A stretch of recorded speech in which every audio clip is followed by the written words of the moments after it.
Saya hari ini akan mulai dengan sebuah bacaan yang saya yakin kita semua sudah sering dengar, mungkin hafal. Di dalam Kisah Rasul 2 ayat 41, Kisah Rasul 2 ayat 41 sampai 47, saya akan bacakan dan Anda bisa menyimak di layar juga. Ini bicara tentang Yesus baru saja terangkat ke surga. Yesus yang mendidik murid-muridnya supaya murid tahu apa yang harus mereka lakukan. Yesus terangkat. Dan ini adalah tempat lahirnya gereja mula-mula dan ini yang kita baca. Ayat 41, orang-orang yang menerima perkataannya itu memberi diri dibaptis dan pada hari itu jumlah mereka bertambah kira-kira 3.000 jiwa. Mereka bertekun dalam pengajaran rasul-rasul dan dalam persekutuan. Dan mereka selalu berkumpul untuk memecahkan roti dan berdoa. Maka ketakutanlah mereka semua sedang rasul-rasul itu mengatakan banyak mujizat dan tanda. Dan semua orang yang telah menjadi percaya tetap bersatu. Dan segala kepunyaan mereka adalah kepunyaan bersama. Dan selalu ada dari mereka yang menjual harta miliknya. Lalu membagi-bagikannya kepada semua orang sesuai dengan keperluan mereka masing-masing. Dengan bertekun dan dengan sehati mereka berkumpul tiap-tiap hari dalam bait Allah. Mereka memecahkan roti di rumah masing-masing. Secara bergilir dan makan bersama-sama dengan gembira dan dengan tulus hati sambil memuji Allah. Dan mereka disukai semua orang. Dan tiap-tiap hari Tuhan menambah jumlah mereka dengan orang-orang yang diselamatkan. Jadi sekali lagi Yesus barusan terangkat ke surga.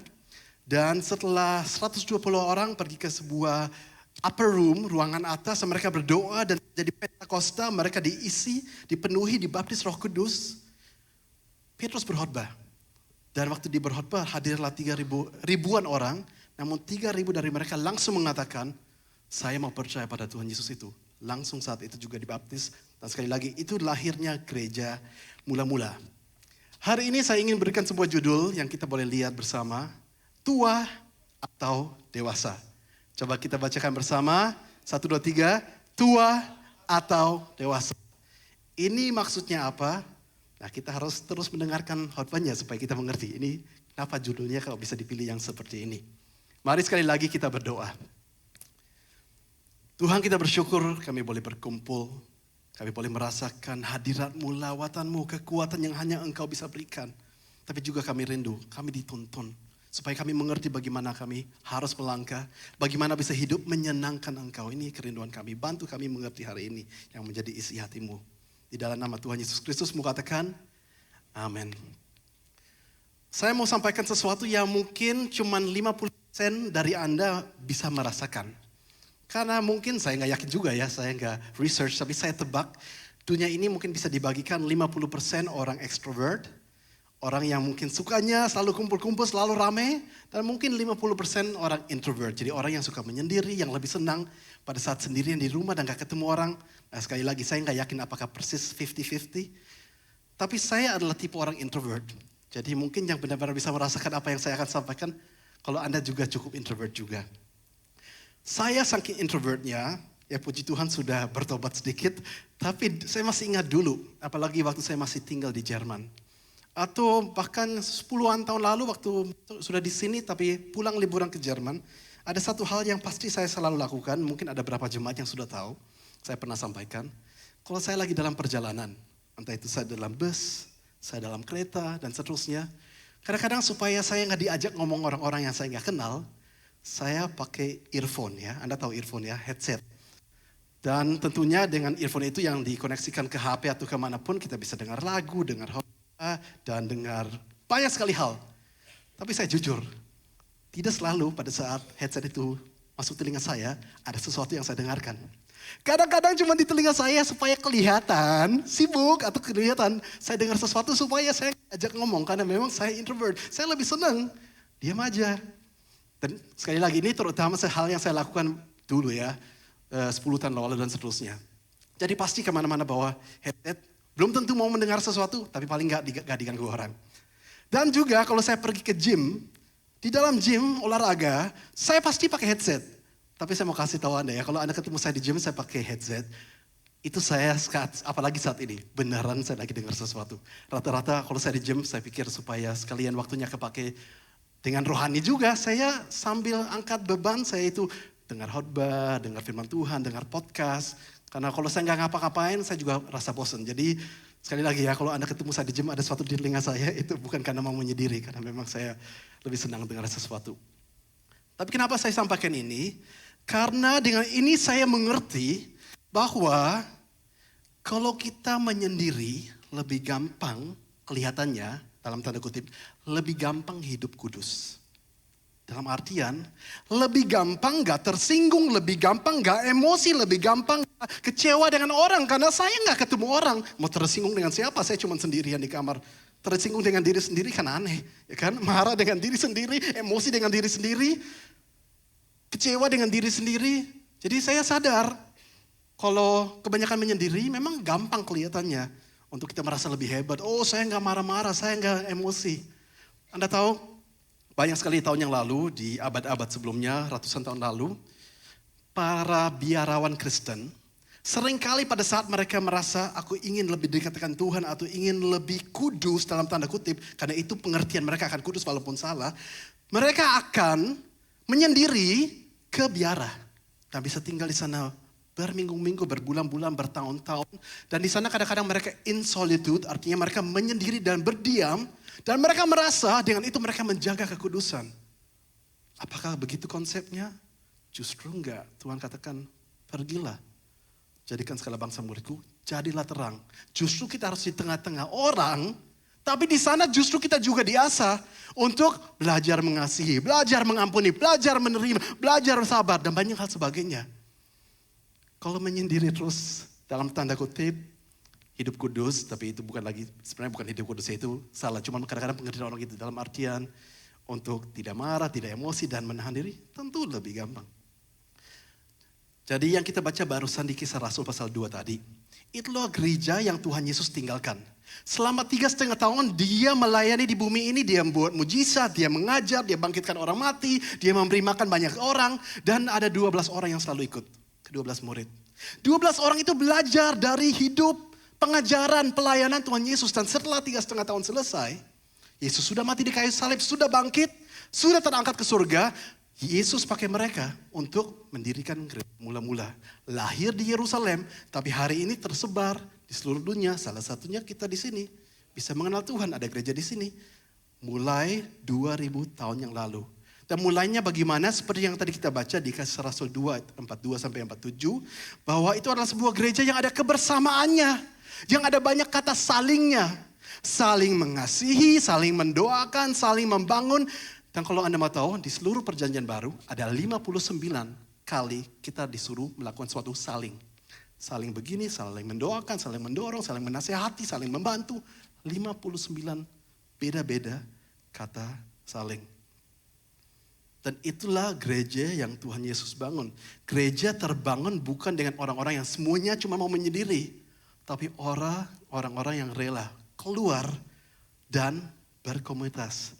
Sehingga orang-orang juga bisa merasakan zaman Tuhan melalui hidup kita. Semua yang setuju berikan tepuk tangan paling meriah untuk Tuhan Yesus. Jadi coba kita sekarang lihat kembali satu ayat yang tadi sudah kita baca. Kisah Rasul 2:47. Dikatakan dan mereka yaitu gereja mula-mula Kristen disukai semua orang. Ya ramah memang. Mereka suka bantu, saling mengasihi. Gimana gak disukai? By the way bukan berarti gak pernah ada tantangan. Tantangan banyak. Gak pernah dianiaya, tetap ada. Tapi ini menggambarkan bahwa ini adalah benar-benar gereja yang membawa sukacita untuk orang yang melihat.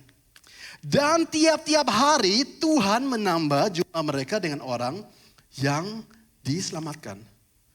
Ada dua hal yang terjadi kalau gereja yang terbangun sesuai seperti yang Tuhan arahkan. Gereja yang mau berfellowship, berkomunitas. Bukan cuma ketemu di bait Allah, tadi kita baca mereka juga ketemu di rumah. Supaya kata-kata saling itu bisa terjadi. Dua hal yang akan terjadi di gereja yang seperti itu. Yang pertama, keselamatan jiwa-jiwa. Tadi kita baca dikatakan dan setiap hari Tuhan menambah orang-orang yang diselamatkan. Bukan hebatnya kita. Memang kita lakukan apa yang firman suruh kita lakukan. Tapi yang dapat kemuliaan Tuhan. Setiap hari Tuhan menambahkan orang-orang. Jadi kalau kita saling mengasihi, saling peduli. Bahkan tadi kita baca orang yang kekurangan, gak ada yang kekurangan. Karena semua saling membagikan. Bahkan ada yang bilang, kamu gak punya apa? Saya jual apa yang saya miliki. Mungkin uang ini bisa mencukupi kamu. Itu gereja mula-mula. Dan pertobatan jiwa, penambahan jiwa-jiwa terjadi dengan luar biasa. Hal yang kedua yang terjadi di gereja seperti itu adalah pendewasaan rohani. Bapak Ibu Saudara, menjadi tua itu pasti. Menjadi dewasa itu pilihan. Ingat judul khotbah tadi? Kita sudah bacakan bersama. Tua atau dewasa. Saya harap di tempat ini semakin hari kita enggak semakin tua saja. Semakin tua itu pasti. Ya, besok saya lebih tua 1 hari. Tahun depan saya lebih tua 1 tahun. Banyak orang gak pernah mau tua. Wajar, saya juga gak mau tua kenyataannya. Tapi itu kan perasaan dalam hati. Tapi gini, tua itu pasti, dewasa itu pilihan. Kalau kita mungkin kenal orang, kita punya teman atau siapapun juga, dan dia punya anak kecil, masih bayi. Mungkin berapa bulan, dia pakai dot, dia minum susu, dia pakai pampers, dia merangkak di lantai. Kita lihatnya, kita pikir imut, lucu ya. Lucu karena masih kecil. Tapi kalau sudah tua dan masih seperti itu, apakah masih imut? Saya mau katakan bukan imut, tapi menjijikan. Ya, mungkin kita lihatnya kita bisa shock. Kira-kira seperti gambar berikut ini. Ya gitulah. Kalau orang gak muda lagi, sudah tua tapi masih kayak anak kecil. Bukan imut, bukan lucu. Tuhan juga gak lucu ya, kamu enggak. Kadang-kadang kita baca di Alkitab di mana Tuhan katakan seharusnya kamu sudah pengajar, seharusnya kamu sudah menjadi dampak. Itu yang Alkitab katakan. Atau foto yang berikut. Saya tahu mungkin pernah kita melihat foto-foto ini dulu. Next picture. Atau kayak gini. Apa kita ingin menjadi seperti ini? Jadi Bapak Ibu Saudara, semoga semakin hari kita bukan cuma semakin tua saja, tapi semakin dewasa. Tua itu pasti, dewasa itu pilihan. Boleh gak kita ucapkan ini bersama? 1, 2, 3. Ya boleh, tepuk tangan untuk Tuhan dulu. Silakan dihilangkan, takutnya nanti jemaat gak bisa fokus. Tua itu pasti, dewasa itu pilihan. 1, 2, 3.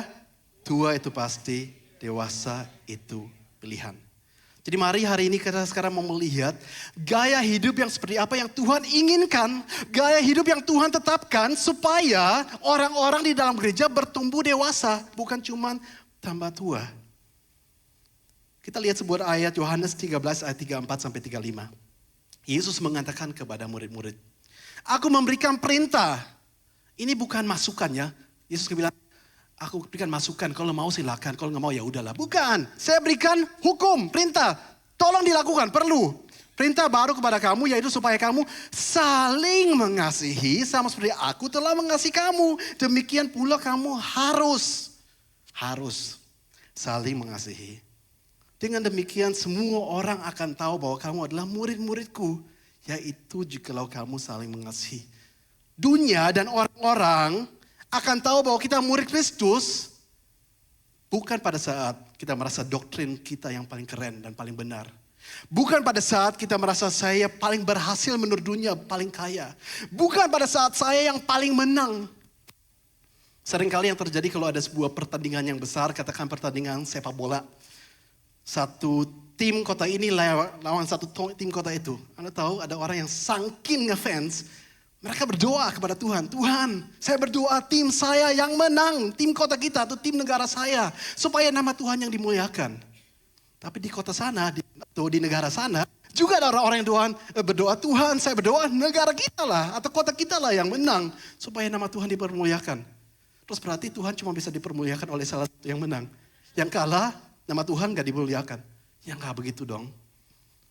Yang menang biar memang lebih banyak latihan. Yang menang biarlah yang memang lebih banyak.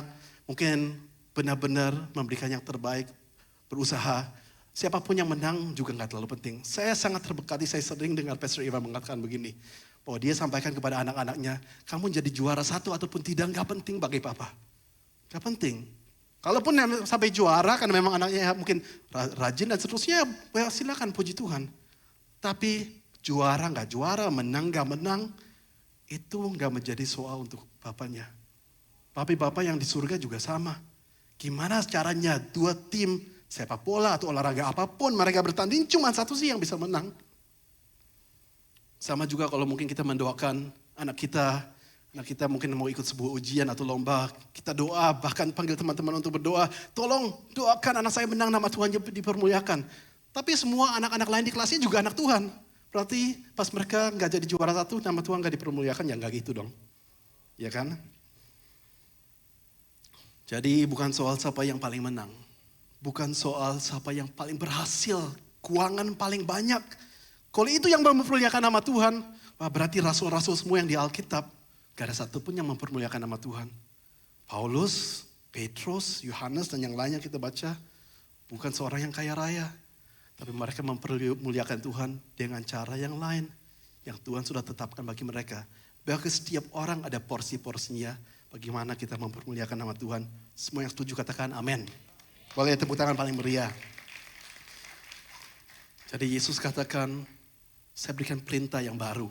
Kamu harus saling mengasihi, maka dunia akan tahu kamu muridku. Dari apa? Dari kasih. Mungkin di sini banyak orang mengatakan, oke, saya sering dengar saling mengasihi. Tapi penerapannya gimana? Saya tahu saya harus mengasihi, tapi bentuknya, kelihatannya seperti apa? Puji Tuhan kalau Anda tanya itu berarti Anda ingin untuk benar-benar melakukan apa yang Tuhan suruh. Dan firman Tuhan menjelaskan dengan banyak kata saling lainnya. Jadi kalau kita belajar kata saling lainnya, kita akan lihat saling mengasihi itu sebenarnya penerapannya seperti apa. Kita melihat beberapa contoh. Yang pertama, Galatia 5 ayat 13. Saudara-saudara, memang kamu telah dipanggil untuk merdeka. Anda dan saya dalam Tuhan merdeka. Tapi janganlah kamu mempergunakan kemerdekaan itu sebagai kesempatan untuk hidup dalam dosa. Melainkan layanilah seorang akan yang lain oleh kasih. Kalau ada yang bingung gimana sih caranya untuk saling mengasihi ini. Kalau kita saling melayani itu salah satu bentuk kita saling mengasihi. Dikatakan, saya baca yang warna kuning saja. Tetapi janganlah kamu mempergunakan kemerdekaan. Benar dalam Tuhan Anda dan saya merdeka. Betul, tapi jangan itu digunakan sebagai kesempatan untuk hidup dalam dosa. Saya suka dengan bahasa asli. Saya akan ganti mikrofon ya. Cek tes 1, 2, 3. Apakah cukup jelas sampai ke belakang? Aman? Oke. Kalau dalam bahasa asli, kata dosa di sini dipakai kata yang artinya daging. Bahasa Inggrisnya flesh. Jadi kalau terjemahan Inggris mengatakan jangan gunakan kemerdekaan sebagai kesempatan untuk hidup menurut keinginan daging. Itu terjemahan yang sebenarnya lebih tepat. Bukan selalu soal dosa. Kita diberikan kemerdekaan, tapi jangan karena kemerdekaan itu alasan bagi kita hidup sesuai ego kita, daging kita. Apa yang kita anggap nyaman dan enak dan seru.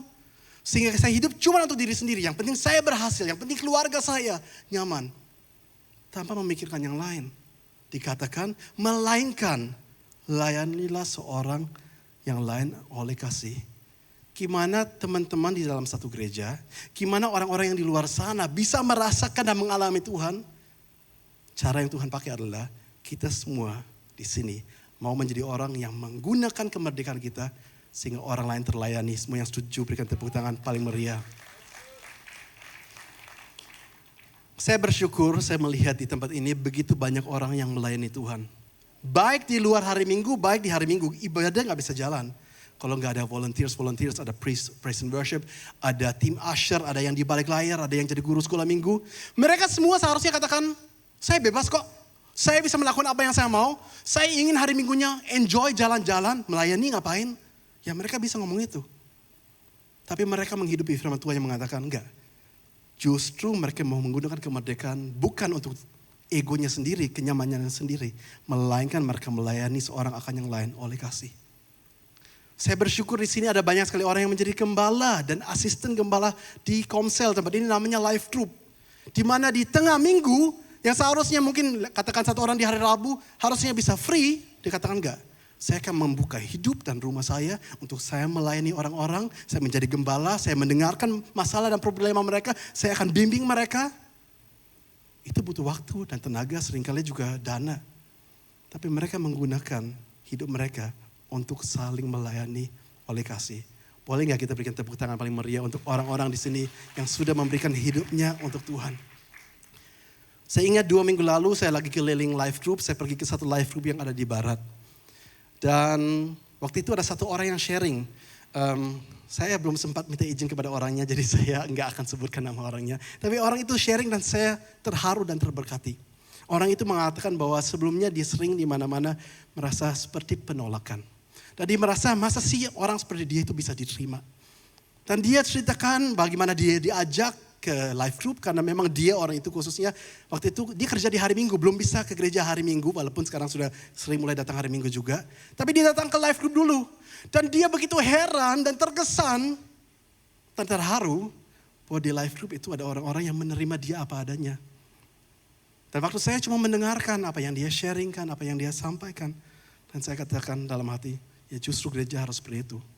Kita harus menjadi tempat yang hangat, yang menerima semua orang lain supaya mereka alami Tuhan. Semua yang setuju boleh tepuk tangan lebih meriah lagi untuk Tuhan Yesus. Seberapa banyak orang-orang sekeliling kita bisa merasakan harapan dan kasih Tuhan, itu tergantung seberapa Anda dan saya juga mengatakan Tuhan, pakailah saya. Roma 12 ayat 10. Saya tahu saya pernah jelaskan ayat ini, tapi ini penting untuk saya ulangi. Hendaklah kamu saling mengasihi sebagai saudara dan saling mendahului dalam memberi hormat. Ada orang bilang, gimana sih caranya Tuhan saya saling mengasihi? Ini salah satu contohnya, bentuknya. Hendaklah kamu saling mengasihi sebagai saudara dan saling mendahului dalam memberi hormat. Dalam salah satu terjemahan bahasa Inggris, saya suka sekali dikatakan, and outdo one another in showing honor. Kalau diterjemahkan ke bahasa Indonesia bunyinya begini. Dan coba kamu saling mengalahkan dalam memberi hormat. Ngerti gak gambaran saling mengalahkan dalam memberi hormat? Bukan berarti saya katakan saya mau yang lebih hebat dan dia gak hebat. Bukan. Tapi ini berlomba-lomba siapa yang bisa lebih berbuat baik. Seakan-akan seperti itu. Jadi orang itu mungkin sopan ke saya mau lebih sopan lagi. Saya mau lebih ramah lagi. Atau bahkan sebaliknya. Orang itu belum senyum. Selama ini kita anggap orang ini bencek loh. Atau orang ini kok gak pernah nyapa saya. Kok orang ini bla bla bla banyak sekali hal. Gak apa-apa kita katakan puji Tuhan latihan untuk saya. Saya mau saling mengalahkan, mau berlomba-lomba untuk saling memberi hormat. Sebuah kesaksian pernah saya sampaikan dulu bahwa di tempat di mana saya tinggal perumahan. Sebulan sekali ada orang dari gas negara itu namanya apa ya? PGN, keliling sebulan sekali untuk tagihan. Jadi waktu di tempat kami memang bayarnya jadi datang, dikasih tagihan kita bayar on the spot. Dan dari dulu orangnya selalu orang yang sama. Dan saya selalu lihat orang itu saya sudah malas duluan. Karena orang itu gak pernah ramah, gak pernah baik, gak pernah senyum. Jadi setiap kali dia datang dan dia bel dan saya keluar tagihan berapa saya bayar. Tapi gak pernah ada senyum satu kali pun.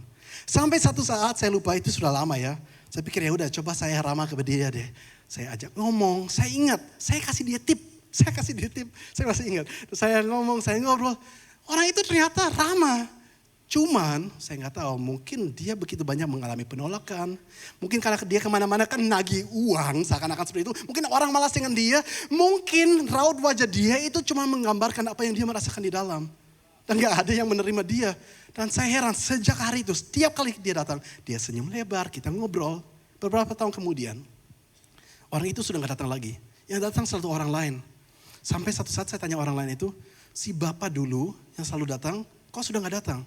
Dikatakan oh itu papa saya. Dan papa saya itu sakit. Dan sakitnya cukup berat, dia sudah gak bisa kerja. Saya yang gantikan dia. Terus aku bilang, oh aku kenal papamu, kita sering ngobrol bla bla bla. Berikut kalinya anaknya datang lagi. Rupanya anak ini sudah ceritakan ke papanya tentang saya. Sampai mereka minta, boleh gak video call dengan saya. Dan saya masih ingat, saya di depan pagar rumah saya dan saya video call lewat HP anaknya dengan bapaknya. Yang dulunya saya pikir orang bencek loh. Ternyata cuma orang yang butuh sentuhan kasih Tuhan. Coba semua yang di sini mau boleh. Semua yang ingin hidupnya bisa dipakai untuk menyentuh orang lain. Baiklah kita menjadi orangnya. Halnya sama di gereja. Halnya sama di luar sana. Halnya sama di life group. Mungkin ada banyak orang yang kita pikir kok bencekno, kok wajahnya gini, kok gak pernah sopan, kok gak pernah nyapa dan seterusnya. Baiklah kita menjadi orang yang berlomba-lomba. Kalau bisa kita outdo one another. Kita saling mengalahkan dengan berbuat baik. Dan kita akan melihat bagaimana Tuhan bekerja dalam kehidupan orang-orang lain. Jangan pernah berharap tempat kemana kita pergi. Entah itu gereja, life group, atau bahkan di rumah kita, di tempat kerja kita, bahwa semuanya sesuai yang kita inginkan. Kalau memang belum sesuai yang kita inginkan, biar kita menjadi orang yang lebih dulu Tuhan pakai. Jangan tunggu orang lain, tapi justru kita yang mau duluan. Efesus 4 ayat 32. Tapi hendaklah kamu ramah seorang terhadap yang lain, penuh kasih mesra dan saling mengampuni. Sebagaimana Allah di dalam Kristus telah mengampuni kamu. Gimana sih saling mengasihi? Bentuknya seperti apa? Penerapannya seperti apa? Sekali lagi, dalam perjanjian baru aja ada 59 kata saling yang diajarkan. Kita hari ini gak akan sempat untuk membahas 59. Kecuali Anda rela pulangnya nanti tengah malam. Tapi salah satunya ada di sini. Hendaklah kamu ramah seorang terhadap yang lain, penuh kasih mesra, saling mengampuni. Saya mau tanya, saling mengampuni gampang atau sulit? Sulit? Sulit. Sulit sekali. Saya punya sebuah tips masukan, trik. Kalau Anda ingin jalani hidup yang lebih gampang, di mana Anda tidak perlu mengalami harus mengampuni orang lain. Anda mau tahu triknya? Jangan pernah ketemu orang lain. Di rumah aja terus. Jangan ke gereja, jangan ke komunitas, jangan ke life group. Di rumah mengurung diri. Anda nggak pernah kan ketemu orang yang bisa menyakiti Anda. Tapi apakah itu yang Tuhan mau? Tuhan katakan kamu harus menjadi seperti kota yang terletak di atas bukit. Jadi terang untuk banyak orang. Resikonya ada. Tapi justru Roh Kudus tinggal dalam diri kita sehingga kita kuat menanggung semuanya kok. Amin. Ya boleh tepuk tangan lebih meriah lagi. Hidup kekristenan tidak mudah, seringkali sulit. Tapi karena ada Roh Kudus yang memampukan. Bukan kekuatan kita yang andalkan. Kekuatan Tuhan yang kita andalkan. Saya pernah melihat sebuah film dan di dalam film itu ada sebuah kutipan yang luar biasa. Jadi ada seorang, dia mengatakan begini. Saya minta kekuatan. Tuhan berikan saya tantangan yang membuat saya lebih kuat. Saya meminta hikmat. Tapi Tuhan berikan saya masalah yang harus saya atasi. Saya minta keberanian. Tapi Tuhan berikan saya hal-hal bahaya yang harus saya lewati. Saya minta kemampuan untuk mengasihi.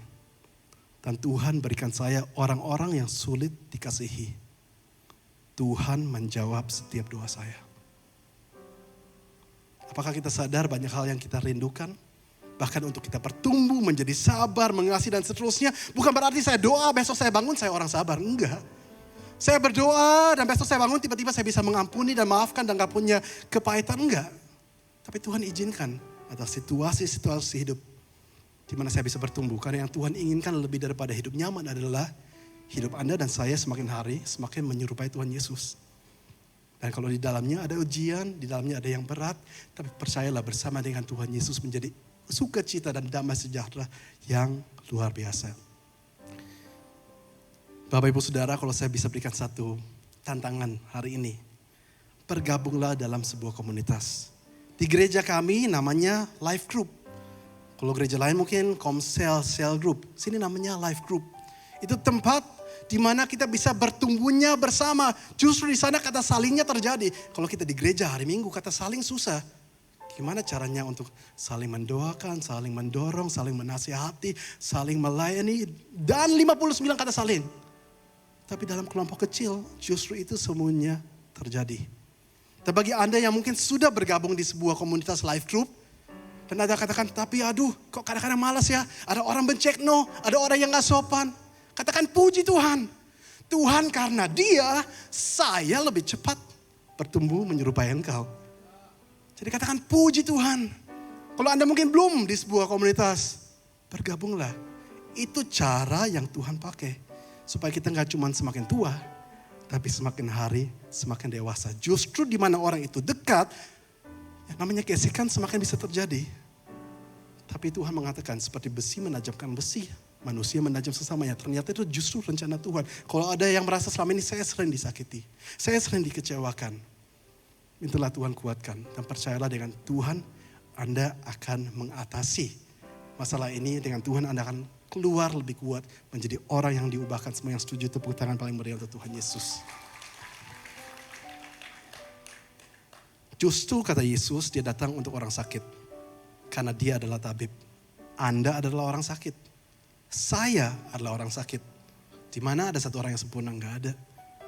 Saya ini jauh dari sempurna, tapi Tuhan mau terima saya. Anda jauh dari sempurna, Tuhan mau terima Anda. Itu sebabnya jangan pernah menghakimi orang lain. Karena mereka pun sudah diterima oleh Tuhan. Sekarang Tuhan suruh adalah saling mengasihi, saling menerima, saling mendorong, saling mendoakan, saling mengampuni, saling melayani, dan seterusnya. Jadi kalau saya bisa rangkum apa yang hari ini kita belajar.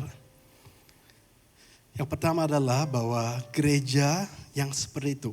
Poin recap. Gereja yang ada ibadahnya tapi juga ada komunitasnya. Seperti di Kisah Rasul dikatakan itu gereja yang keselamatan jiwa-jiwa terjadi dengan cepat. Tapi juga pendewasaan rohani. Tuhan inginkan setiap Anda di sini satu persatu bisa bertumbuh dengan luar biasa. Saya berikan kesaksian penutup. Ada seorang hamba Tuhan yang terkenal namanya John Bevere. Saya yakin banyak dari Anda sudah dengar. Juga penulis buku, banyak sekali buku yang ditulis yang juga diterbitkan di Indonesia. Dan dia pernah mengatakan dulu banyak tahun yang lalu dia pernah melayani KKR beberapa hari di Hawaii. Jadi dia di Hawaii KKR dan di salah satu hari, di hari terakhirnya KKR, dia juga sekalian mau jadi turis, mau lihat Hawaii. Dia pergi ke satu tempat dan di sana ada satu formasi batu, tembok batu yang keren. Dia pingin naik dan difoto. Tempatnya gak tinggi dan dia naikin satu kaki ke atas tembok itu untuk difoto. Tapi ternyata waktu dia naikin posisi kakinya itu, waktu dia turun itu membuat dia cedera. Dan tiba-tiba setelah itu dia menjadi orang yang kemana-mana harus naik kursi roda. Kemana-mana pincang dan sakit. Karena cedera cuma karena menaikin kaki di atas satu batu itu untuk difoto. Akhirnya solusinya gimana? Dia di fisioterapi. Apa itu fisioterapi? Jadi itu tempat di mana kita ketemu seorang pelatih dan dia akan menggerakkan kaki kita supaya kita latihan. Kita latihan supaya kakinya menjadi baik kembali. Nah fisioterapinya itu di dalam gym. Dan bahkan tempat di mana dia itu dilatih dan di mana kakinya digerakkan itu persis di tengah-tengah gym. Dan waktu dia lagi mengalami itu fisioterapi, dilatih kakinya, lututnya yang cedera itu, si pelatihnya mengatakan dengan suara yang sangat keras kepada John Bevere, coba kamu lihat di seluruh gym ini. Kalau ada satu pun dari mereka yang juga menaikkan kaki seperti kamu di atas batu, gak ada dari mereka yang cedera, cuma kamu yang cedera. Terus dalam hati John Bevere pikir, ngapain dengan suara keras mempermalukan saya. Terus orang itu nambah lagi, kamu tahu gak kenapa cuma kamu yang cedera, mereka enggak. Sekali lagi John Bevere dalam hati mikir, waduh kamu sok tahu banget. Terus tanya, ya udah kenapa saya yang cedera, mereka enggak. Karena mereka semua orangnya fit, latihan. Kamu gak fit, kamu gak latihan. Jadi hal kayak gini yang kecil membuat lututmu tergelincir. Dan langsung John Bevere merasakan dalam hatinya, loh bukannya itu persis yang juga terjadi dalam roh saya. Dalam kerohanian saya. Dan dia sadar ada orang-orang yang dia gak bisa ampuni. Ada orang-orang yang dia tersinggung. Kenapa sampai sekarang masih begitu padahal dia sudah hamba Tuhan. Karena dia gak melatih rohaninya. Untuk menjadi kuat itu bukan cuma asupan. Bukan cuma firman Tuhan. Tapi praktekkan juga. Orang mau menjadi kuat juga secara badani, gak cuman makan, protein dan seterusnya. Latihan juga harus ke gym. Jadi kalau cuma menyendiri atau gak pernah latihan, gak pernah melakukan kata saling, sampai kapanpun kita cuma tambah tua, gak tambah dewasa. Sampai kapanpun hati kita selalu berat. Tersinggung ini, tersinggung itu, kecewa ini, kecewa itu. Orang ini kenapa belum sapa saya, orang ini kenapa belum senyum, semua orang jahat. Padahal yang Tuhan mau ubahkan itu saya. Di dalam Alkitab, dalam Matius 5, 6 atau 7, saya lupa kayaknya 5. Salah satu ayatnya Yesus katakan, kasihilah musuhmu. Anda tahu Tuhan Yesus gak pernah mengatakan, dan ditambahkan, dan doakan juga musuhmu. Waktu lagi menyampaikan kesaksian ini, John Bevere menambahkan, dia teringat bagaimana kok Yesus gak pernah mengatakan, doakan ibumu, doakan ayahmu. Bukan berarti jangan didoakan. Tolong doakan orang tua dan anakmu dan pasanganmu dan semuanya setiap hari. Tapi kenapa di highlight justru musuh yang dikasihi? Karena itu yang paling kita gak mau doakan. Itulah latihan. Mungkin hari pertama ada orang yang kita gak suka di gereja, di tempat kerja, di live lu dimanapun. Mungkin kita berdoa, Tuhan bantu saya mengampuni dia. Tuhan berkati dia kalau perlu. Itu mungkin hari pertamanya. Tapi semakin lama tiba-tiba kita juga bisa berdoa dengan tulus. Karena kenapa? Kita mulai mempraktekkan apa yang Tuhan katakan. Jadi sekarang, Coba kalau kita baca kembali Kisah Rasul 2 ayat 41 dan sampai 47. Yang tadi sudah kita baca, tapi kita sekarang baca dengan pengertian yang baru. Apa yang Tuhan mau lakukan di balik ini? Saya baca begini. Orang-orang yang menerima perkataan itu memberi diri dibaptis dan pada hari itu jumlah mereka bertambah kira-kira 3.000 jiwa. Mereka bertekun dalam pengajaran rasul-rasul dan dalam persekutuan dan mereka selalu berkumpul untuk memecahkan roti dan berdoa. Maka ketakutanlah mereka semua sedangkan rasul-rasul itu mengadakan banyak mujizat dan tanda dan semua orang yang telah menjadi percaya tetap bersatu. Dan segala kepunyaan mereka adalah kepunyaan bersama. Dan selalu ada dari mereka yang menjual harta miliknya lalu membagi-bagikannya kepada semua orang sesuai dengan keperluan masing-masing. Dengan bertekun dan dengan sehati mereka berkumpul tiap-tiap hari di bait Allah atau hari ini mungkin di gereja. Apakah cuma sampai di sana? Enggak, mereka juga memecahkan roti di rumah masing-masing secara bergilir dan makan dengan tulus hati. Makan bersama-sama dengan gembira dan tulus hati sambil memuji Allah. Dan mereka disukai semua orang. Dan tiap-tiap hari Tuhan menambahkan jumlah mereka dengan orang yang diselamatkan. Ini gereja yang Tuhan inginkan. Tapi pada akhirnya gak ada yang bisa memaksa. Semua orang cuma bisa milih masing-masing sendiri. Apakah saya mau jadi bagian yang hidup sesuai yang firman Tuhan arahkan? Atau saya katakan, oh ini bukan untuk saya, untuk orang lain. Saya berkomunitas memang gak suka. Pokoknya saya ke gereja. Tapi yang saya lakukan hari ini, saya sampaikan firman Tuhan. Anda sudah tahu apa yang sebenarnya Tuhan inginkan. Karena justru di dalam komunitas, Tuhan membuat kita bukan cuma semakin tua, tapi semakin dewasa. Semua yang setuju, tepuk tangan paling meriah. Hari ini pas ibadah selesai akan ada sesuatu yang spesial. Jadi hari ini saya mau berikan tantangan. Bagi Anda yang hari ini hadir, entah jemaat lama ataupun barusan. Dan Anda merasa saya belum bergabung di sebuah life group, belum bergabung di sebuah komunitas. Hari ini ada yang namanya life group campaign. Jadi nanti kalau ibadah sudah selesai, sudah doa berkat, sudah amin dan Anda keluar ke lobby, jangan heran akan ada banyak sekali orang yang berdiri di sana. Ada gembala-gembala, ada asisten-asisten, ada yang mungkin berdiri dengan papannya tulis, ayo join life group. Ada orang lain yang mungkin menanyakan, apakah Anda sudah join life group? Dan kalau Anda katakan belum, mungkin orang itu tanya, Anda tinggal daerah mana? Timur, Barat? Dan Anda akan, kalau Anda mau, ya, gak pernah dipaksakan. Kalau Anda mau, Anda akan diantarkan ke sebuah tempat registrasi untuk kalau mau life group di timur, atau di barat, atau di pusat, atau di selatan. Jadi semoga ya saya harap Anda nanti gak merasa risih pada saat didatangin orang dan ditanyakan. Justru karena kami rindu semua orang mengalami apa yang Tuhan mau. Bertumbuh dewasa dengan baik. Khusus untuk Anda yang memang belum bergabung di life group. Dan Anda diantarkan ke sana dan Anda memang mau. Ada juga tim hospitality yang akan nanti menjamu Anda dengan kopi atau teh, ada juga snack, ada juga bubur kacang hijau. Tapi saya sampaikannya ini khusus bagi Anda yang belum join life group ya. Jadi saya harap semua yang sudah join life group jangan kecewa. Saya yakin ada banyak sukacita lain yang Tuhan akan berikan kepadamu, tapi bukan hari ini dengan bentuk yang sama ini. Jadi bagi Anda yang mau join life group, ada sesuatu yang akan dibagikan kepada Anda. Terus Anda akan diarahkan bisa keluarkan HP untuk isi formulir dapat QR ya. Jadi gampang, cuma nama, nomor telepon, tempat tinggal supaya kita tahu daerah mana Anda tinggal. Dan usia. Usia kenapa? Supaya life groupnya bisa juga kurang lebih sesuai dengan usia Anda. Jangan khawatir bagi Anda yang merasa saya gaptek, saya nggak bisa pakai QR code. Juga kita akan menyediakan formulir dengan pertanyaan yang sama. Cuma nama, nomor telepon, tempat tinggal, dan usia. Jangan khawatir, datanya akan di-keep private. Hanya untuk supaya kita bisa membantu Anda bergabung di sebuah life group. Ini saja yang saya bisa sampaikan, saya akan doa. Selesai doa, kita akan melihat sebuah tayangan video. Mengenai apa yang terjadi di salah satu dari begitu banyak life group yang ada di tempat kami. Mari kita berdoa bersama. Tuhan, kita bersyukur untuk apa yang boleh kita dengar hari ini. Kerinduan Engkau adalah supaya gereja itu bukan gereja yang menyendiri. Tapi gereja yang sungguh-sungguh menjadi terang. Di mana setiap kami yang ada kita akan terlibat. Bertumbuh di dalam komunitas bukan cuma semakin tua tapi semakin dewasa. Mungkin ada banyak hal yang akan terjadi di sana. Banyak kata saling harus kita belajar. Tapi justru itulah kerinduan Tuhan. Supaya semakin hari hidup kita semakin serupa dengan Tuhan Yesus. Kami tahu seringkali ini tidak gampang. Kita gak bisa dengan kekuatan sendiri. Jadi kami berdoa Tuhan. Engkau yang berkarya dalam hati kami semua. Engkau yang mampukan kami. Di dalam nama Yesus mau katakan, amin. Tuhan Yesus memberkati.